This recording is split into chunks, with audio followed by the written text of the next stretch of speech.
আসসালামু আলাইকুম সবাই রে, কেমন আছেন? এই গরমের মধ্যে রাস্তায় দেখতে আছি যে অনেকগুলা ভাইয়ারা শরবত বানাইয়া খাওয়াইতে আছে। শীতের শরবত খাওয়ায় সবাই রে।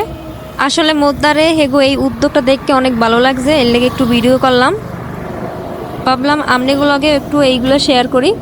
এই গরমের মধ্যে বাইরে যারা রিক্সা চালায়, অটো চালায়, ভ্যান চালায়, আরও অন্য অন্য গাড়ি চালায়, এত গরম, এগো জন্য যে কত ভালো হইছে, এই বাইয়ের যে কত উপকার করতে আছে এগো। ঠান্ডা ঠান্ডা এক গ্লাস শরবত খাইয়া সবাই আলহামদুলিল্লাহ পড়ে যায়। আসলে এই রোদের মধ্যে বাইয়েগুলারও অনেক কষ্ট হইতেছে, দেখতেছি পুরা ঘামাইয়া ভিজে গেছে, তারপরও সবাই রে খাওয়াইতেছে, দাঁড়া করাইয়া শরবত দৌড়ই দৌড়ই যাই দিয়েইতেছে। এই যে বাইরে দেখতে আছেন, ভিডিও খালি বন্ধ করতে কয় যে ভিডিও বন্ধ করেন, ভিডিও বন্ধ করেন।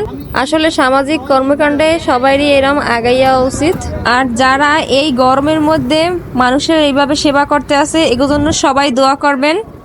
টাটা, বাই বাই, আল্লাহ হাফেজ, আসসালামু আলাইকুম।